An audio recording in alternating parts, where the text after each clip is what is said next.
প্রিয় দর্শক, আসসালামু আলাইকুম। আমি সাধারণত কোনো রোস্টিং ভিডিও বানাই না, কারণ রুচির একটা দুর্ভিক্ষ আছে। সবসময় বলাও যায় না রুচির দুর্ভিক্ষের কথা। রুচিশীল মানুষ অনেক সময় এগুলো থেকে এড়িয়ে চলে। তো তারপরও মানুষ তো বিনোদন পাগল, বুড়ো হোক আর জোয়ান হোক, বিনোদন একটা মানুষের জন্য প্রয়োজন হয়।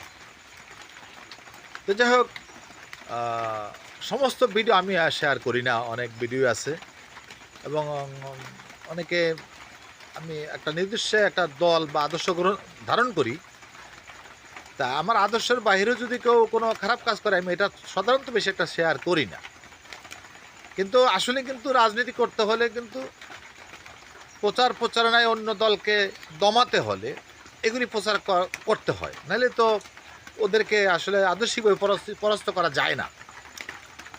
কিন্তু আমি যে কাজটা করি, এই কাজটা আপনার দলে করে কিনা, এটা হলো মেন কথা। যাই হোক, তা আমি এই জন্য আর কি এগুলো থেকে এড়িয়ে চলার চেষ্টা করি, কিন্তু মাঝে মধ্যে আর কি তারপরও মানুষ তো আসলে একটু বিনোদন প্রিয়। তা দেখুন, আমার এক ভাই দ্বিতীয় বিয়ে নিয়ে, তা আমরা সাধারণত সমাজে যা দেখি, ওই অনেকে আলেম ওলামার মধ্যে ধরা খাওয়ার পরে দেখা যায় এটা দ্বিতীয় বিয়ে। তারপর প্রশ্ন, দ্বিতীয় বিয়ে নিয়ে সমাজে কি একটা ধারণা যে এই যে তত কট খায়, দ্বিতীয় বিয়েই হয়, প্রথম স্ত্রী কট খায় না। তা আমার এই ভাই কি বলে একটু শুনুন। হ্যাঁ, আমি আজকে একটা জিনিস মানে ভেবে কুল পাচ্ছি না। সারাদিন ভাবলাম যে আমাদের এই সমাজে আলেম বলেন, দাড়ি টুপিওয়ালা বলেন, বা কোনো দলের ঊর্ধ্বতম ব্যক্তি বলেন, যেই হোক, মোট কথা দাড়ি টুপিওয়ালা এই লোকগুলো যদি কখনো কোনো রিসোর্টে হোক, কোনো হোটেলে হোক, বা কোনো জায়গায় হোক, যদি কোনো নারী সংক্রান্ত বিষয়ে আটকে যায়, এই নারীটা তার দ্বিতীয় স্ত্রী হয়ে যায়। এটা আমার লাইফে আমি যতগুলো দেখেছি এই মামলা, সবাই দ্বিতীয় স্ত্রী দ্বিতীয় স্ত্রী হয়ে যায়। এটা কিভাবে সম্ভব? আজকে এই পর্যন্ত কোনো ব্যক্তিকে দেখলাম না যে প্রথম স্ত্রীকে নিয়ে কোথাও যে কট খাইছে। হ্যাঁ, যদিও এগুলো পরে জানা হয় যে স্ত্রী ছিল, কিন্তু প্রথমত ভাইরাল হয়ে যায় নারী সংক্রান্ত বিষয় নিয়ে। তো আজকের এই পর্যন্ত কোনো প্রমাণ পাইলাম না। আপনারা পাইছেন কিনা আমি জানি না, কেউ প্রথম স্ত্রীকে দ্বিতীয় তৃতীয় স্ত্রীকে রেখে প্রথম স্ত্রীকে নিয়ে কোথাও ঘুরতে গেছে, সেখানে গিয়া যেটাই হোক, প্রথম স্ত্রী কোনো নামগন্ধ নাই, দ্বিতীয় স্ত্রী হয়ে যায়, অটোমেটিক হয়ে যায়। এবং সবচেয়ে মজার বিষয় হচ্ছে, এই দ্বিতীয় স্ত্রী যে এটা সবাই জানতে পারে ওই রিসোর্টে ধরা খাওয়ার পরে, বা কোনো হোটেলে ধরা খাওয়ার পরে, যে দ্বিতীয় স্ত্রী, এবং এটা থাকে গোপন। কেন রে ভাই? দ্বিতীয় স্ত্রী আবার গোপন থাকে কিভাবে? দ্বিতীয় বিয়ে তৃতীয় বিয়ে, এটা তো হারামের কিছু না, এটা তো জায়েজ, এটা তো হালাল। এটা লুকানোর কি আছে? আড়ালে রাখার কি আছে? তো আমার একটাই প্রশ্ন বা জানার ইচ্ছা আর কি আপনাদের কাছে। আমার এখানে অনেক অভিজ্ঞ ব্যক্তিরা আছেন আমার ফ্রেন্ড লিস্টে, যে একটা নারীকে আমি যদি বিয়ে করি, সে দ্বিতীয় স্ত্রী হোক আর তৃতীয় স্ত্রী হোক, যদি লুকাইয়া বিয়ে করি, তাহলে এই নারীটার পরিচয় কি? এই নারীর মাধ্যমে যদি আমার সন্তান আসে, তাদের পরিচয় কি?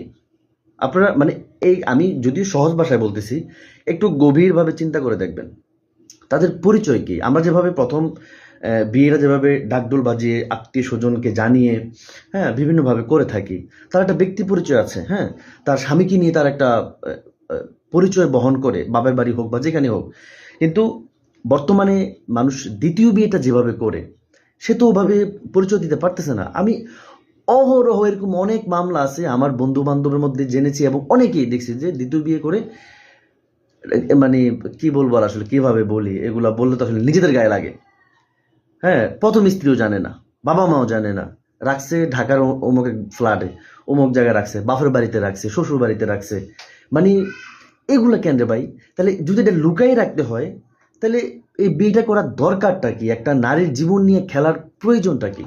ইভেন কি এই এই এই এই মহিলার যদি সন্তানাদি হয়, এই স্ত্রীর, ওরাও তো ওভাবে প্রকাশ্যে বাবার পরিচয় দিতে পারে না।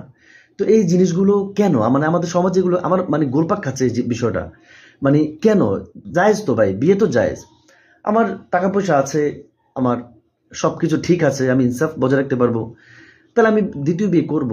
এতে মানে খারাপের কিছু না, যদি করি তাহলে করে এটাকে আবার গোপন রাখতে হয়, তাহলে এখানে ইনসাফের মানে ইয়া করতে আসলো, মানে কি বলবো আসলে আমি মানে খুঁজে পাচ্ছি না, এটা আমার মাথায় জট লেগে গেছে, মানে কোনোভাবে আমি এটাকে মানে মাথা থেকে বের করতে পারতেছি না। তো আপনাদের মধ্যে যদি কেউ থাকেন যে আমাকে এই বিষয়টা একটু খোলাসা করে দিতে পারবেন যে আসলে এই দ্বিতীয় বিয়েটা, তৃতীয় মানে মাসনা সুলাসা রুবা যেগুলো আছে এগুলোকে মানে লুকাইয়া করার ফজিলত কি, বা প্রথম স্ত্রীর অনুমতি ছাড়া দ্বিতীয় স্ত্রীকে বরণ করার মানে ফজিলত কি, বা এটার পিছনে মানে রহস্য কি।